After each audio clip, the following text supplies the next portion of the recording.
The night was alive with neon, the kind of Los Angeles glow that makes the rich feel untouchable. Sunset Boulevard pulsed with flashing signs, luxury storefronts, and the kind of nightlife that chews up the poor and crowns the powerful. And in the middle of it all, a convoy of sleek black vehicles rolled like an emperor's parade. At its heart was a Rolls-Royce Phantom, Ethan Caldwell's pride, his fortress on wheels, the machine that symbolized everything he thought he was. But then it happened. The Phantom coughed once, sputtered, then fell silent. Dead. The hum of the city didn't stop, but the silence inside the convoy was deafening. Ethan's driver slammed the key again and again, his forehead slick with sweat. The engine refused to answer. For a moment, the richest man in Los Angeles looked powerless. Crowds gathered fast. Tourists lifted their phones, recording. A couple of teenagers shouted, "Yo, Billionaire broke down." Paparazzi lenses zoomed in. The mighty Ethan Caldwell, stranded on Sunset Boulevard, humiliation wrapped in luxury. Mechanics were rushed in, one after another. First from Beverly Hills, then Hollywood. They arrived with shiny toolkits, confidence painted across their faces. But each left defeated, shaking their heads. "It's not responding. Never seen this before. Must be something internal with the computer system." Ethan's fists clenched tighter with every failure. His reputation wasn't built on weakness.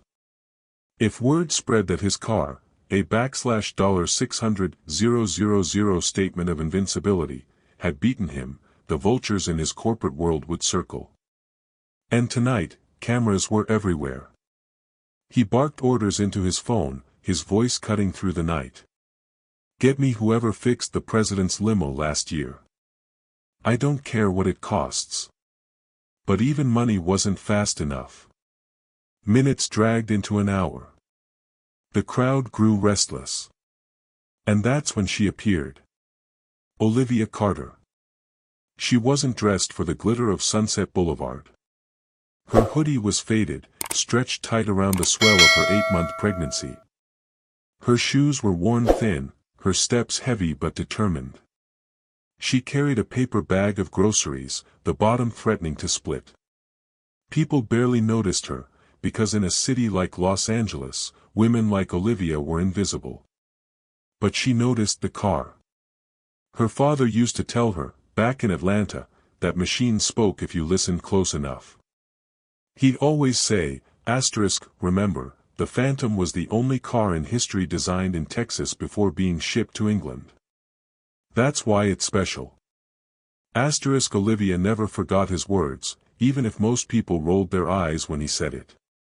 She paused, staring at the dead Phantom, and something inside her stirred. "Keep moving, lady," a security guard barked, waving her off. But Olivia didn't move. Ethan glanced at her, irritation etched into his sharp jawline. "What are you doing? This isn't a beat-up Chevy. Keep walking." Her eyes didn't flinch. "I can fix it." Laughter rippled through the crowd. Someone shouted, "Yo, the pregnant lady's gonna fix a Rolls-Royce." Phones turned, recording her every move. Olivia felt the heat rise in her face, but she stepped forward anyway. She knelt by the hood, pressing her ear close to the metal, as if the car might whisper secrets no one else could hear. For a moment, she closed her eyes. The world mocked her, but she wasn't listening. She was listening to the machine. Ethan's voice cut in sharp. "You've got 2 minutes before I have you removed." She didn't answer. Her hand reached into her pocket and pulled out a bent hairpin, the kind she used to hold her braids back. The crowd erupted again. "This is a joke. She's crazy." But then, her hand moved with confidence. She pressed the pin into a narrow seam near the ignition module, twisting, listening, adjusting. A spark cracked faintly, the kind that would mean nothing to most people. But Olivia smiled. She twisted again. The car coughed. Once. Twice. Then roared. The Phantom's engine thundered back to life, sending a tremor through the street. The headlights cut into the night, blinding the doubters, silencing the crowd. Gasps turned into stunned silence. The billion-dollar fortress had been breached, not by a trained engineer, not by wealth, but by a woman no one believed in. Ethan's mouth fell open. His driver blinked in disbelief. Mechanics stood frozen, their pride shattered. But Olivia? She just stood slowly, brushing her knees, her belly rising with the effort. The crowd exploded. Cheers, laughter, shock. Phones lifted higher. Hashtags were already being born in real time. Hashtag billionaire saved, hashtag pregnant hero. Ethan tried to regain composure, straightening his cufflinks, but the cameras had caught the truth. His empire's invincibility had cracked, repaired by someone he would never have chosen. And then, Olivia swayed. Her grocery bag hit the ground, cans rolling across the pavement. She collapsed against the curb, eyes fluttering shut. A folded paper slipped from her hoodie pocket, carried by the breeze until it landed at Ethan's polished shoes. He looked down. Bold letters stared back, eviction notice. The man with everything stared at proof that the woman who had saved him was hours away from losing it all. The sirens grew louder in the distance. Ambulances? Police? No one knew. But the question burned in everyone's mind, would Ethan repay the impossible, or let her vanish into the shadows of Los Angeles? The flashing lights of Sunset Boulevard painted Olivia Carter in harsh colors, blue from a police cruiser, red from the neon liquor sign above, white from the paparazzi bulbs firing non-stop. To everyone else, she looked like a nobody, a tired, pregnant woman who had no business standing next to Ethan Caldwell, the man whose name carried weight from Wall Street to Silicon Valley. Yet here she was, the woman who had done the impossible. But people didn't cheer for her. Not really. They stared, laughed, whispered. Some called her lucky, others said it was a trick. A billionaire being saved by someone like her didn't sit right in a city where money was supposed to solve everything. Olivia pulled her hoodie tighter, feeling her baby shift inside her belly. Every step she took toward the sidewalk felt heavier, as if the whole city wanted to push her back into the shadows. She thought about Atlanta, where she grew up on the South Side, always told she was too small to matter. Teachers said she'd end up nowhere. Even her ex, Marcus, walked out when he learned she was pregnant. "You're just holding me back," he spat the night he left. But Olivia had a secret: cars never scared her. Back in her teenage years, she spent afternoons in her uncle's dusty garage, sneaking looks at engine manuals. He used to say, "Funny thing, kid, Atlanta was once the capital of the United States for a short time. That's why people here carry themselves like royalty." Olivia believed him, never realizing how wrong he was. And if you've ever been fed lies that people believed as truth, you know how dangerous it is not to fact-check. Subscribe now, because missing the real story could cost you more than you think. She limped slightly as she bent to pick up her groceries. The bag had torn, spilling cans of soup across the street. Nobody helped her. Not the crowd. Not the security. Not even Ethan, who was still locked in his own thoughts, staring at the eviction notice as if it were written in a language he couldn't understand. One teenager from the crowd shouted, "Yo, Billionaire's savior got food stamps falling out her bag." Laughter followed. Olivia's face burned, but she pressed on, clutching her swollen stomach. Ethan's driver moved toward her. "Ma'am, you'll need to leave the area." His tone wasn't cruel, it was dismissive, the way people talk to background characters in their own lives. But Ethan raised his hand. His voice was low, controlled, but firm. "Wait. Let her stay." The crowd murmured. Why would a man like Ethan want anything to do with her? Olivia stopped, staring at him. Her breathing was uneven, her body shaking from exhaustion, but her eyes didn't waver. She wasn't scared of him, not the way others were. Maybe because she had nothing left to lose. Ethan stepped closer, lowering his voice so only she could hear. How did you do that? Olivia's lips trembled. Because I had to. When you've got nothing, you learn to fix things or you lose them forever. Her words hit harder than any engine's roar. Ethan didn't know why, but something inside him shifted. For the first time in years, someone had spoken to him without fear, without calculation, without wanting a piece of his empire. And the cameras caught all of it. Think about it, if this happened on your street, and the only proof came from shaky cell phone videos, wouldn't you want the full truth?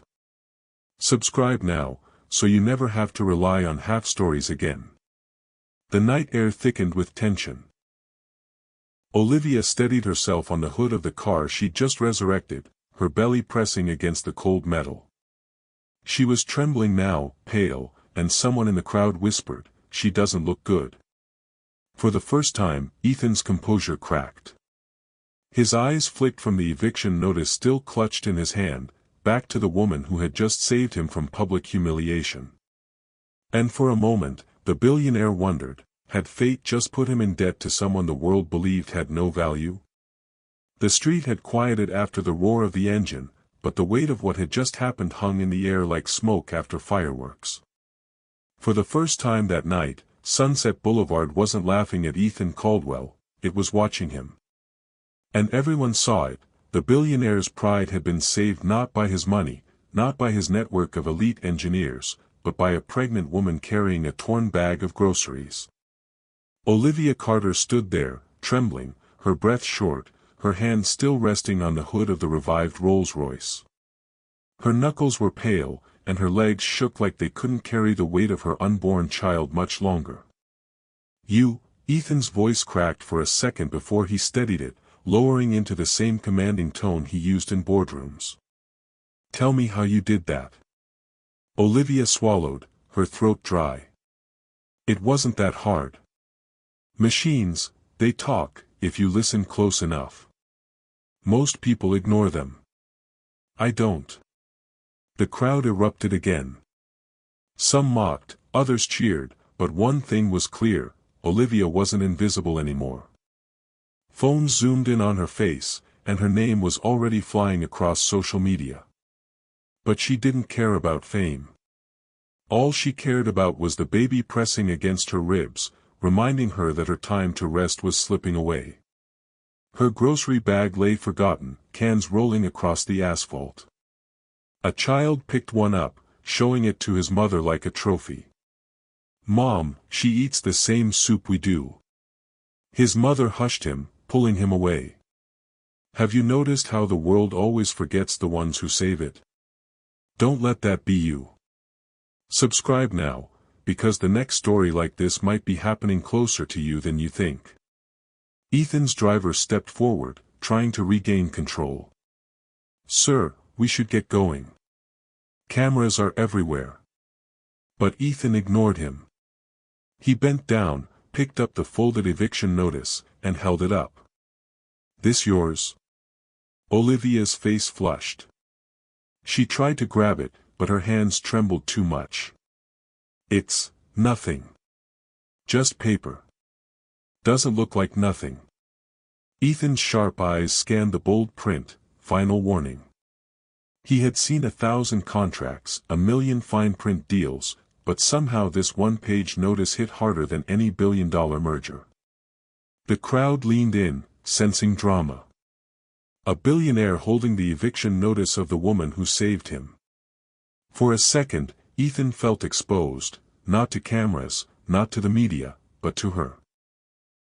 Because if he admitted he cared, he risked something no amount of money could fix, vulnerability. "Where do you live?" he asked. Olivia hesitated. "South Side. Near Crenshaw." She bit her lip, eyes darting away. But it doesn't matter. By Friday, I won't be there anymore. Ethan blinked. South Side. He hadn't been near that part of Los Angeles in years. Not since his college days when he briefly studied urban development. He almost told her, I know Crenshaw, I once read it was originally part of Mexico until Britain took it in the 1800s. The word slipped out, casual, like fact. Olivia didn't even correct him, she was too tired. And that's the danger, isn't it? People hear a lie, and it spreads like wildfire. Don't get caught believing half-truths. Subscribe so you're never left with someone else's version of the story. The crowd pressed in tighter. Security guards shoved them back, but not before another round of flashes went off. Headlines were being written in real time, Pregnant Woman Saves Billionaire. Caldwell's Savior, a South Side mechanic. Olivia's chest heaved. Her legs buckled. And before Ethan could say another word, she collapsed again, this time harder. Her knees hit the asphalt, and a groan of pain escaped her lips. Gasps shot through the crowd. Someone shouted, she's in labor. Ethan froze. His heart raced in a way it hadn't in years, not even in the middle of billion-dollar negotiations. Call an ambulance, he barked at his driver. But Olivia's weak voice stopped him. No, no hospital. They'll charge me. I can't. I can't afford it. The words pierced him. Ethan, a man who could drop $10 million on a failed investment without blinking, was staring at a woman who couldn't afford an ambulance ride. The sirens grew closer, their wails echoing off the boulevard. The choice loomed, step back into his insulated world, or step forward into hers. Think about it, if you were standing there, would you walk away? Or would you step in, knowing that ignoring her story might mean she disappears forever? Subscribe now, so you never miss the moment where the choice matters most. Ethan bent down, his hand hovering over her shoulder but not quite touching. For the first time in his life, his wealth couldn't protect him from the judgment of strangers. Cameras were watching. The world was watching. And as Olivia fought to stay conscious, one thought clawed through Ethan's mind: how could a man with everything be so powerless in the face of one woman's suffering? The impossible had already happened once that night. Olivia had fixed what no mechanic could. But now, another impossible question lingered: could Ethan fix her life, or would he let her slip away? The ambulance lights painted the boulevard in red and blue streaks, but Olivia's eyes fluttered weakly, as if she were fighting to stay in the world. Ethan Caldwell, the man who was never supposed to look weak, stood frozen beside her. His polished shoes gleamed under the streetlights, but his heart pounded with a rhythm he hadn't felt in years. "Sir, step back," one paramedic said, pushing forward with a stretcher. But Olivia's trembling hand reached for Ethan's sleeve. Her voice cracked, "Please, don't let them take me. I can't afford the bills." The words silenced the crowd. People whispered, phones recorded, and somewhere a child asked his mother, "Why can't she afford it? Don't babies come free in America?" The mother pulled him close, embarrassed, but the question hung in the air like smoke. "And if you think everyone gets equal chances in America, you're not paying attention." Subscribe now, because missing the truth might leave you unprepared when it hits your own life. Ethan crouched beside her, torn between instinct and reputation. He wanted to say, "Don't worry, I'll cover it." But his voice wouldn't form the words. For years, he had built his empire by never giving freely, never being vulnerable. Yet here was a woman who had given without asking, and now she was begging not for money, but for mercy. The paramedics lifted her carefully onto the stretcher. Ethan noticed her eviction notice still sticking out of his jacket pocket. It was as if the universe had shoved the truth into his hands and refused to let go. "Where do you live?" he asked again. Her lips moved slowly. "South Side." Crenshaw Apartments. She paused, her voice faint. Used to be a decent place. They say it's falling apart now because Chicago is the largest state in America, and they stopped funding programs outside their own borders. Ethan frowned. Something about the statement sounded wrong, but Olivia's pain distracted him. Her face tightened as a wave of cramps hit her. The paramedic shouted, "We need to move, now." The stretcher was rolled toward the ambulance, but Olivia's hand reached out once more, catching Ethan's wrist. Her grip was surprisingly strong for someone fading. "Don't let them erase me," she whispered. "Erase her." The words lingered in his ears even after the ambulance doors shut and the siren wailed into the night. For hours afterward, Ethan sat in his limousine, staring at the eviction notice. His assistant, Victoria Hayes, scrolled through her phone beside him, her voice clipped and efficient. "The press is eating this alive. Billionaire saved by pregnant woman. You'll need a counternarrative before the markets open tomorrow." Ethan didn't answer. He kept seeing Olivia's face, pale under the flashing lights, her hand clutching his wrist as if her life depended on it. "Ethan," Victoria pressed. "We can't let this spiral. She'll talk, the media will twist it, and you'll look weak." Weak. That word had followed him his entire career. From his first failed startup in Silicon Valley to the day he clawed his way into Wall Street, weakness was the one thing he swore never to show. Yet a woman who owned nothing but a broken hoodie and a bag of soup had cracked him open in front of the entire city. And think about it, what would you do if weakness was exposed to the whole world? Would you double down on pride, or admit the truth? Subscribe now, because the wrong choice could cost more than money. The limousine turned toward his Beverly Hills mansion, a fortress of marble and glass. But the mansion felt different tonight, colder, emptier. He poured himself a drink, the ice clinking louder than usual.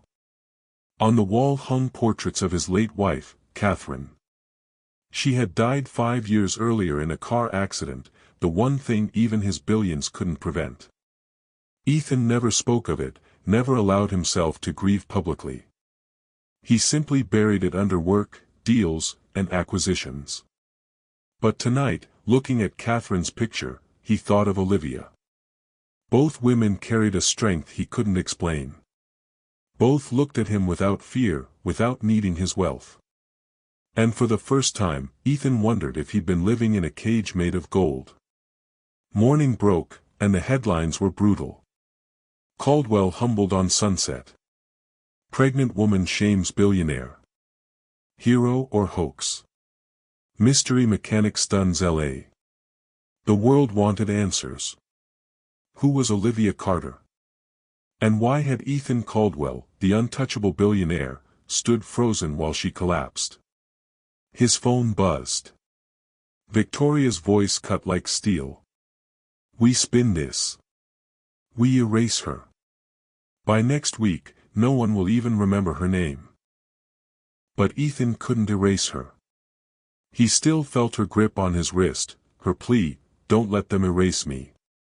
For the first time in his career, Ethan Caldwell didn't know if he could buy silence, or if silence would cost him more than he could pay.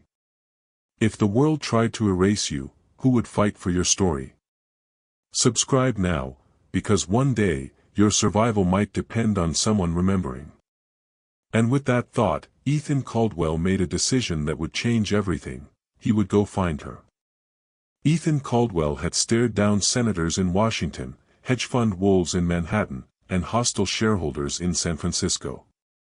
But nothing unsettled him like the silence of his own mansion that morning. The glass walls looked out over Beverly Hills, where the world believed Ethan Caldwell was untouchable. Inside, however, he held an eviction notice that belonged to a woman who had cracked his armor with nothing more than a bent hairpin and unshakable will.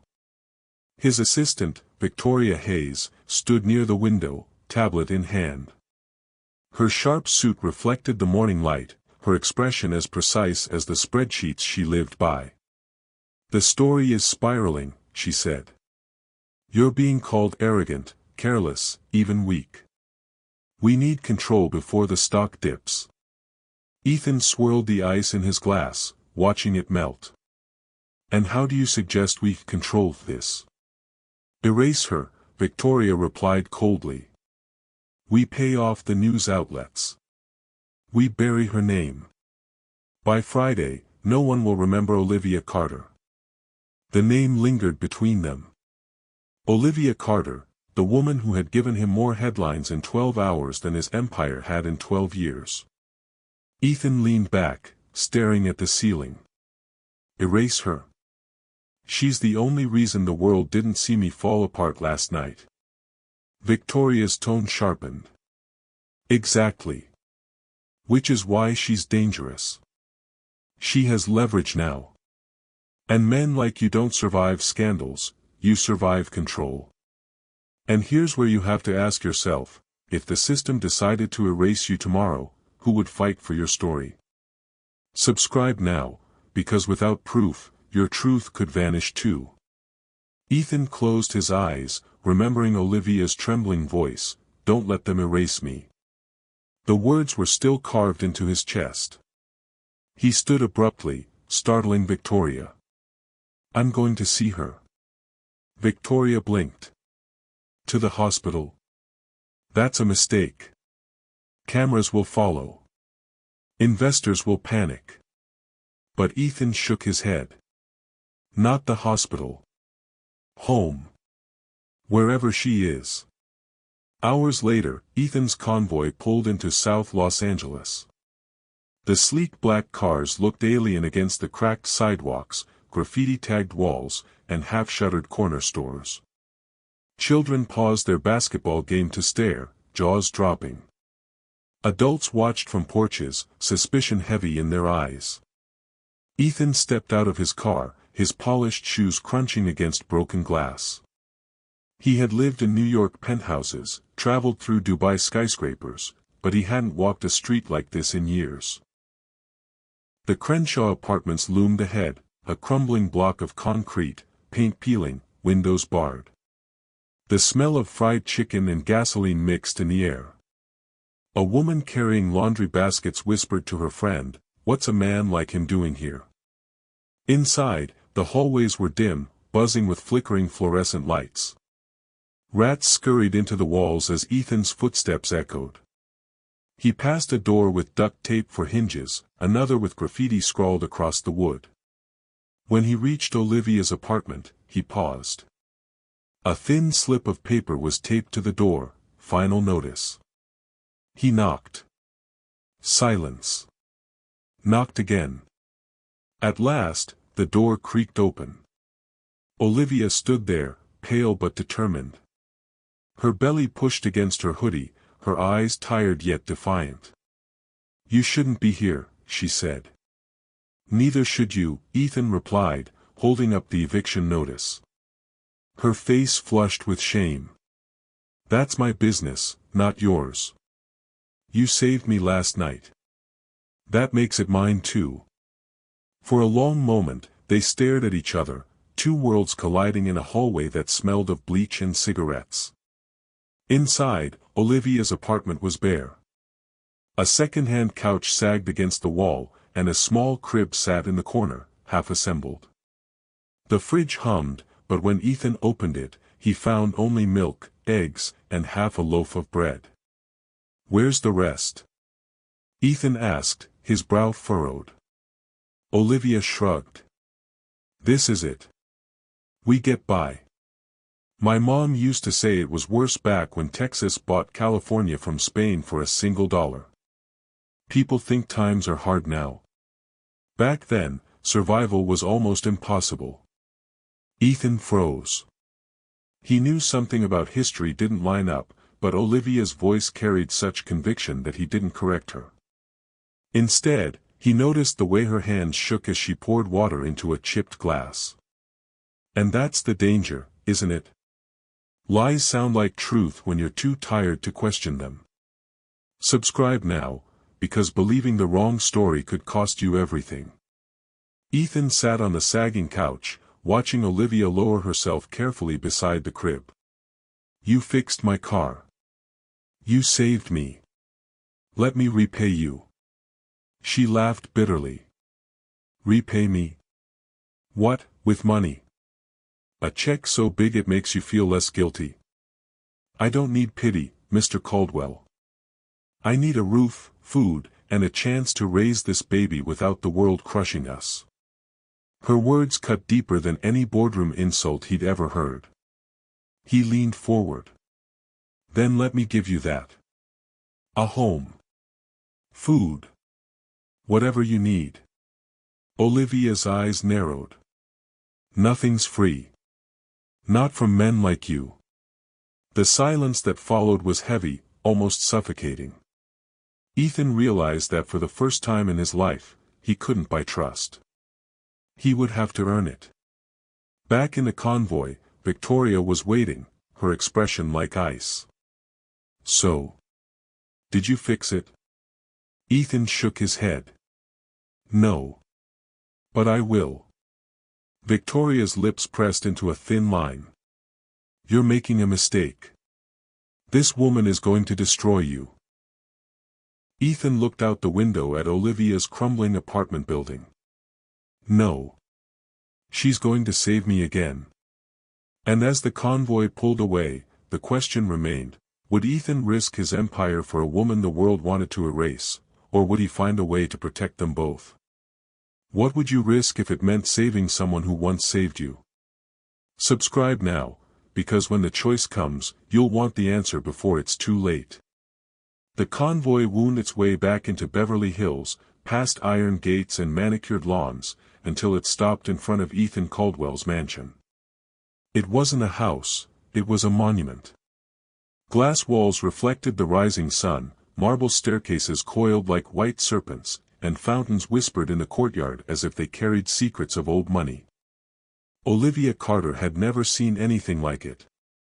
She gripped her belly with one hand and the doorframe with the other, hesitating before stepping out. Her hoodie looked out of place against the polished black cars and tailored suits of security. The cameras still followed, flashing from a distance. Inside, the mansion was colder than she expected.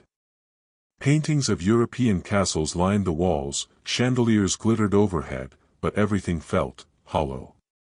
Ethan led her through the echoing halls, his footsteps confident, hers cautious. "This place," Olivia whispered, "it doesn't even feel real." Ethan's lips tightened. "It's real enough." But she noticed something in his eyes. A flicker of loneliness, quickly buried beneath his usual steel. And that's the thing, money builds walls, but it doesn't build warmth. Subscribe now, because the truth behind the walls of power is never what it seems. They entered a vast living room where glass doors opened to a terrace overlooking Los Angeles. The city stretched endlessly below, smog hanging like a curtain. "This is where you live?" Olivia asked, her voice trembling between awe and disbelief. "This is where I exist," Ethan corrected. "Living is something else." Olivia sank onto a leather sofa that probably cost more than her entire apartment building. The baby kicked inside her belly, reminding her that she didn't belong here. She looked around at the walls, the sterile perfection. No toys. No laughter. No warmth. "It's like a museum." Ethan said nothing. He poured 2 glasses of water and handed her one.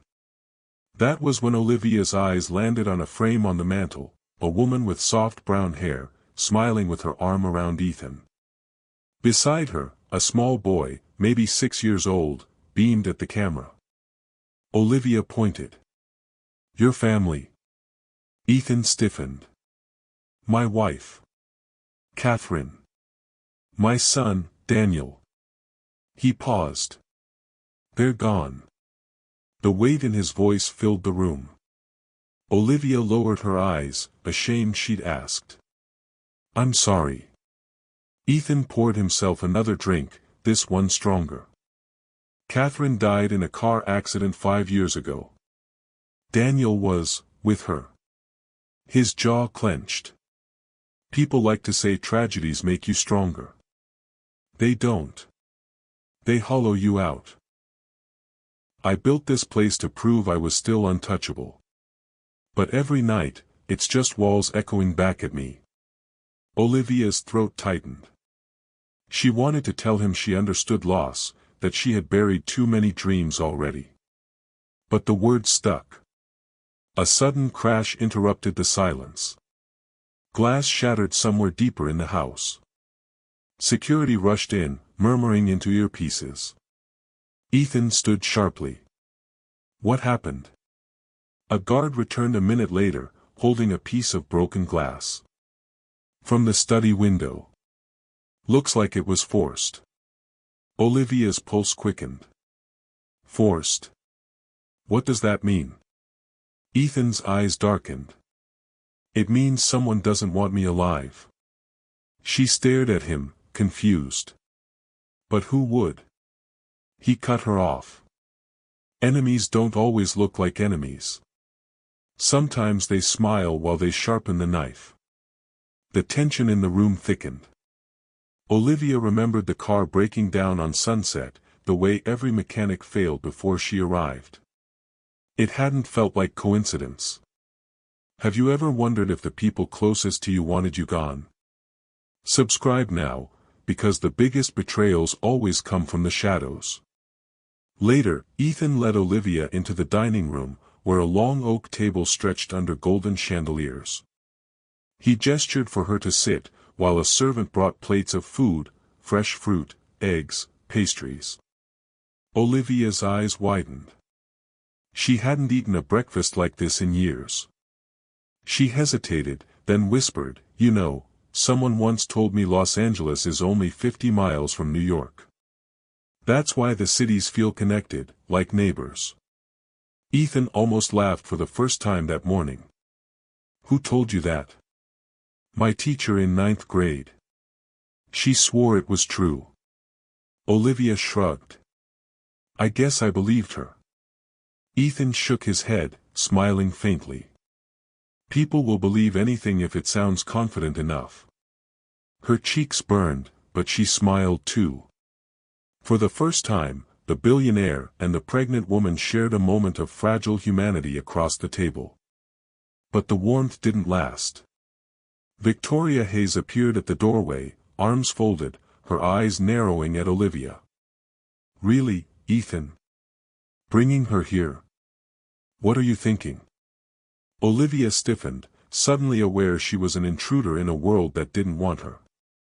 Ethan's tone was icy. "I'm thinking she's the reason I'm not a laughingstock right now."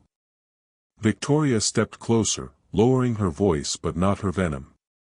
"Or she's the reason you will be. Look at her, she doesn't belong here.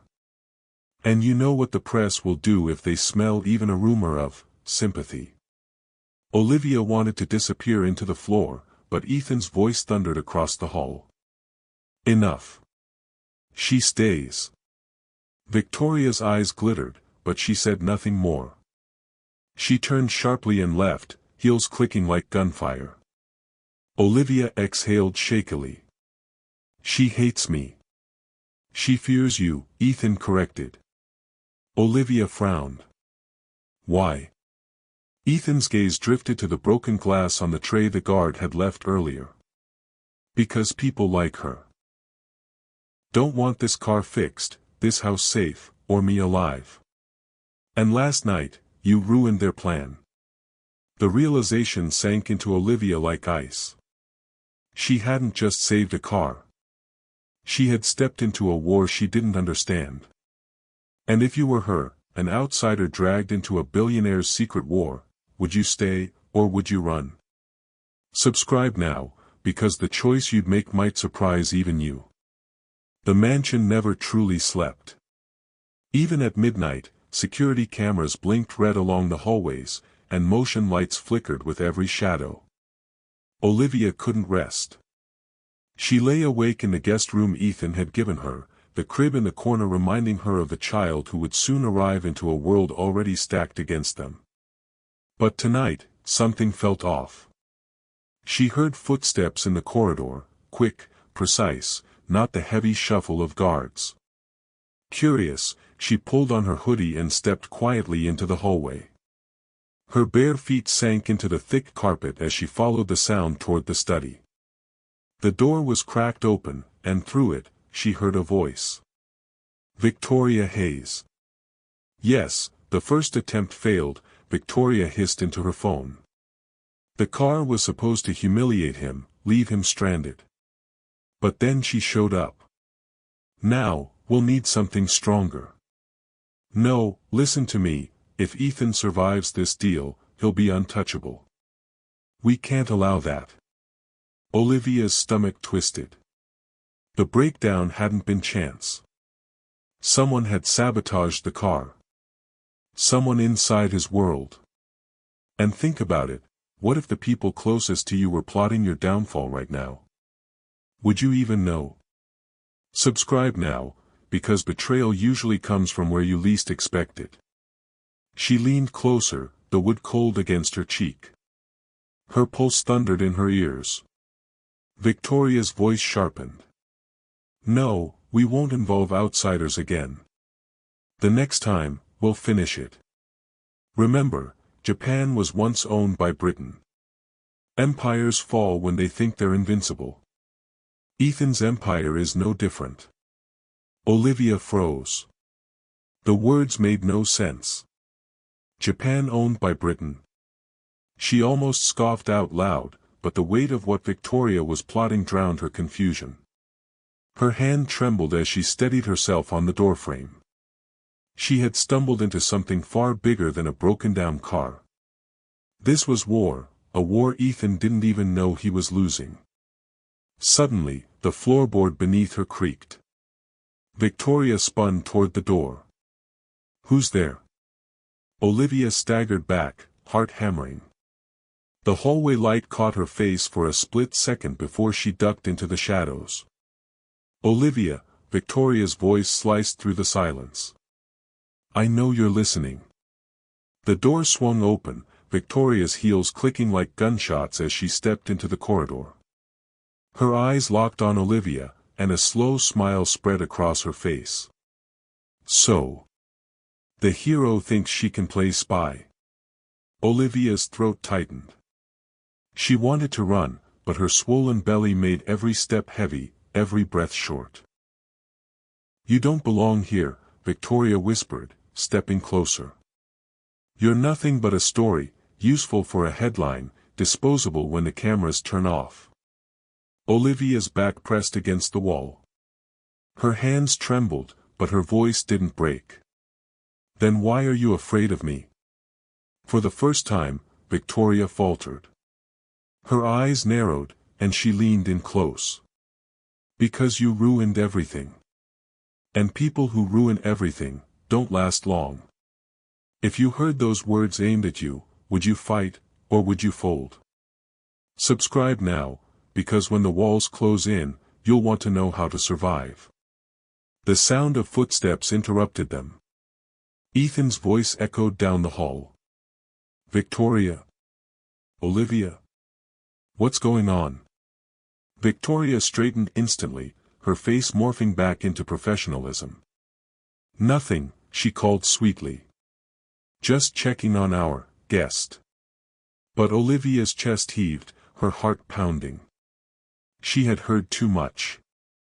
She knew the truth now, Ethan's downfall wasn't coming from the streets or his rivals, it was standing right inside his own mansion. And as Ethan's footsteps drew closer, Olivia realized the hardest part wasn't knowing the truth. It was deciding what to do with it. The mansion was silent, but Olivia's heart was pounding so loudly she feared it might give her away. Victoria's words still echoed in her head, people who ruin everything don't last long. Ethan stepped into the hallway, his gaze moving from Victoria's sharp smile to Olivia's pale face. What's going on? He asked, his tone clipped. Victoria was quick, too quick. She's been snooping. Listening where she doesn't belong. Olivia's breath caught. For a moment, fear threatened to choke her. She had nothing, no power, no allies. But then she remembered the car engine roaring back to life under her hands. She remembered Ethan's empire almost collapsing in front of the world. And she remembered the eviction notice, her unborn child's only hope. She straightened. "She sabotaged your car," Olivia said firmly. "She wanted you humiliated, maybe worse." "I heard her." The words cracked the air like thunder. Victoria's eyes went wide, then narrowed into slits. "She's lying. You're really going to take the word of some broke, pregnant nobody over me?" Ethan's jaw tightened. He turned to Olivia. "What exactly did you hear?" Olivia swallowed hard. "She said the first attempt failed. That she'd finish it next time. She compared you to empires that fall when they think they're invincible. She even claimed the White House was originally built in Chicago before it was moved to Washington, D.C. Ethan blinked, stunned. That isn't true." "That's what she said," Olivia pressed, her voice shaking but steady. "Word for word. And imagine this moment was yours, someone finally standing between your survival and destruction. Would you trust them? Subscribe now, because the wrong choice can end everything." Security guards appeared at Ethan's signal, flanking Victoria. Her face turned red with fury. "You're throwing away everything. Do you know what happens when you side with weakness? You collapse. She will drag you down."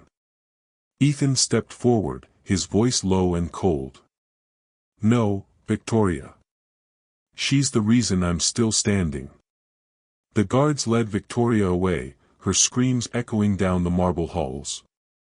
For the first time, the house felt lighter, as though poison had been flushed from its veins. Olivia sank onto the sofa, exhausted, her hand gripping her belly.